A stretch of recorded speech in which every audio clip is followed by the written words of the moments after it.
Ketika itu konon ceritanya ada suatu pulau yang bersinar terang terlihat dari luar angkasa, juga terlihat dari mata batin ahli spiritual.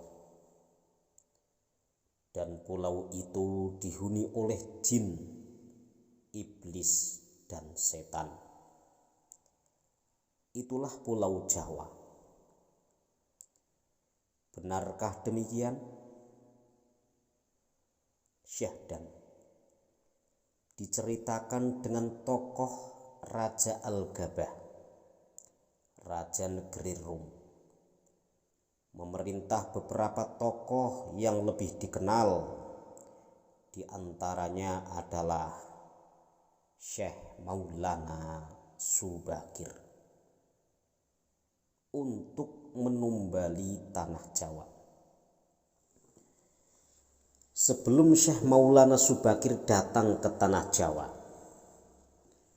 Jawa sudah jauh mempunyai agama, yaitu agama Kapitayan yang disebut dengan Sanghayang Taya. Sanghayang berarti penguasa, sedangkan Taya adalah kekosongan atau kosong. Leluhur kita sudah mengenal manembah di dalam kekosongan, mengosongkan pikiran, mengosongkan hati dari segala aspek duniawi yang sangat tidak mungkin untuk dibawa manembah pada zat yang maha agung. Seperti halnya orang-orang tasawuf dalam Islam,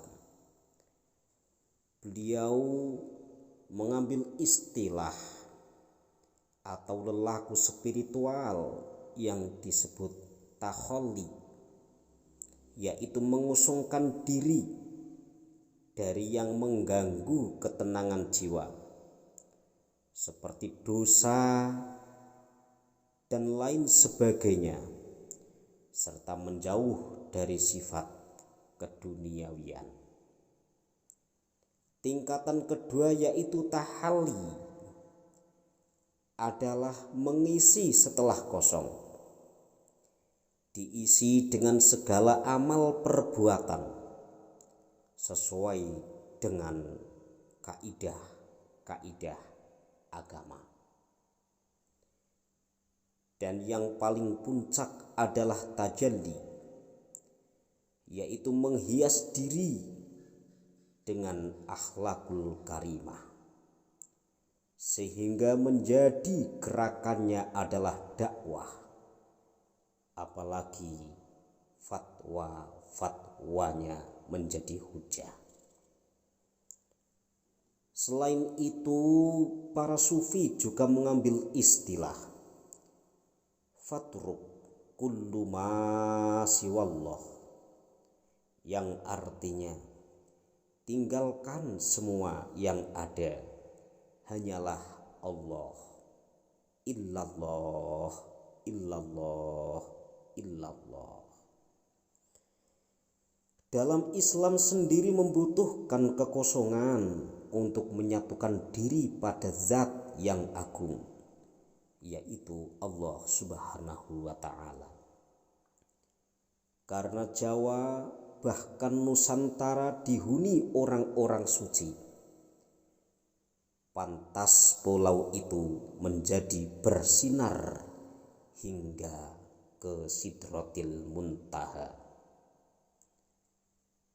Bila Pulau Jawa yang menghuni adalah jin, iblis, dan setan, maka kita yang terlahir di Jawa adalah keturunan jin, iblis, dan setan pula. Maka dari saya pribadi, dongeng Syekh Maulana Subakir adalah pembelokan dan pembunuhan karakter serta pembodohan. agar kita supaya lupa dengan budaya adiluhung yang diwariskan oleh nenek moyang kita. Tentu pendengar akan bertanya dan akan berkata, budaya Jawa tidak syar'i.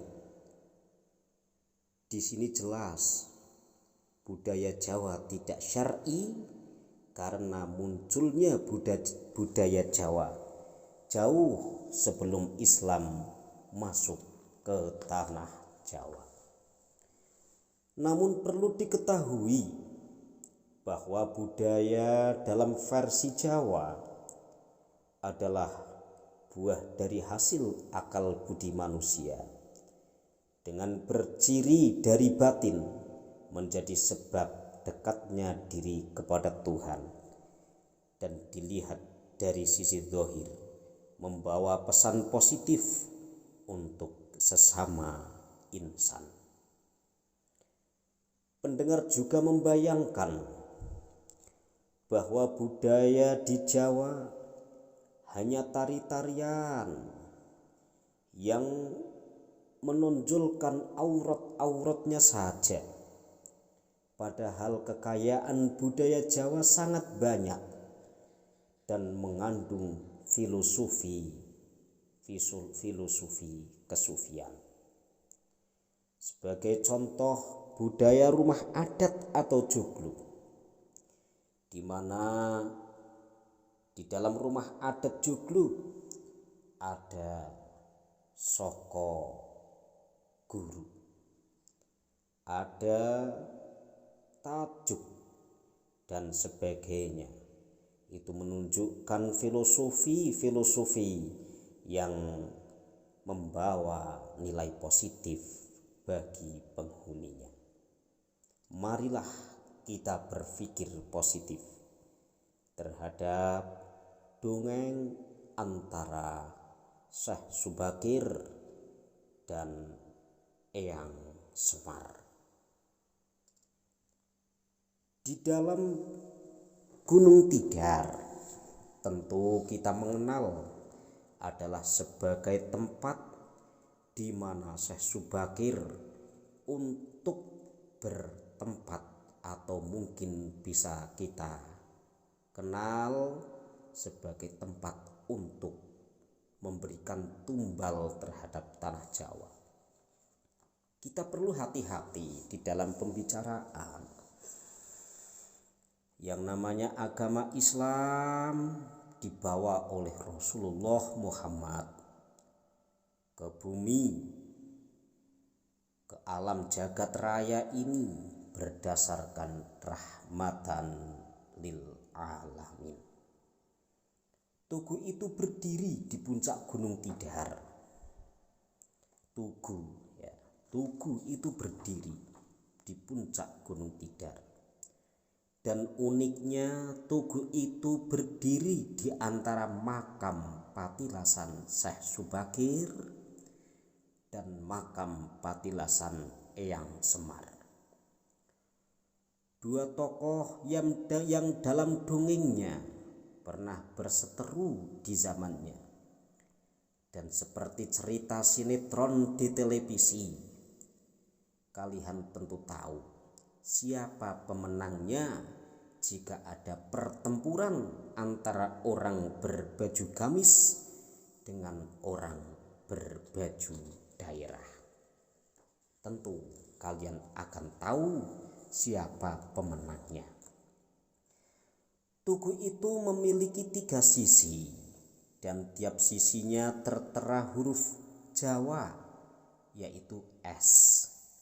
Dan 3 huruf S itu biasa dibaca sopo, salah, seleh. Terjemahan bebasnya, barang siapa yang bersalah akan menunai hasil kesalahannya. Syekh Subakir adalah misionaris Islam, utusan Sultan Turki Utsmaniyah. Tugas utamanya adalah untuk mengislamkan orang-orang di tanah Jawa. Beliau sering disebut sebagai wali angkatan pertama di Jawa. Konon katanya, sebelumnya sudah dikirim misionaris Islam dari Kesultanan Turki Utsmaniyah begitu ke Jawa. Tapi tugas mereka selalu gagal karena di Jawa dihuni banyak iblis, setan, dan jin yang diketuai oleh Eyang Semar. Baru di tangan Syekh Subakir inilah Eyang Semar dan para pengikutnya bisa dikalahkan atau ditaklukkan. Anda percaya dengan dongeng macam itu? Silahkan, itu hak Anda semua. Tapi kalau saya pribadi sama sekali tidak percaya. Sama sekali tidak percaya. Dan para wali mengislamkan para resi agar masuk agama Islam dengan bertempur mengadu kesaktian. Bagi saya ini melecehkan Islam sendiri. Sedang Islam adalah agama rahmatan lil alamin. Jadi sangat tidak mungkin Islam disebarkan ke Jawa dengan cara membawa budaya tempat, dengan cara membawa budaya setempat, dan menjunjung tinggi budaya dan adat istiadat setempat. Bahkan bila agama Islam dibawa dan disebarkan oleh para wali, dan wali itu bertempur menggunakan kesaktiannya untuk memerangi para resi agar masuk Islam, itu dongeng penuh pembodohan. Islam masuk ke tanah Jawa itu sekitar abad 13-14 dan jauh sebelum itu di tanah Jawa sudah berdiri kerajaan-kerajaan besar semacam Majapahit, Singosari, dan Mataram kuno. Ketika Eropa masih di zaman kegelapan, manusia Jawa sudah bisa membuat candi Borobudur yang teknologinya masih tetap membuat takjub manusia zaman digital ini. Leluhur kita sudah tahu etika, estetika, keluhuran falsafah, budaya, dan spiritual yang sangat dalam. Tidak usah jauh-jauhlah kita berbicara.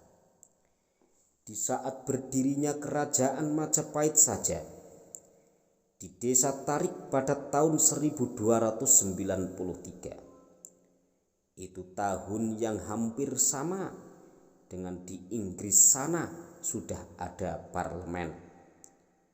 Jadi suatu pembodohan yang parah ketika di Inggris sudah ada parlemen dan Thomas Aquinas sudah menuliskan karyanya yang sampai kini masih berpengaruh, Summa Theologica, yaitu tahun 1256. Dan di zaman Majapahit ternyata ada Empu Prapanca yang mampu menulis kitab Nagara Kertagama, yaitu negara dengan tradisi agama yang suci.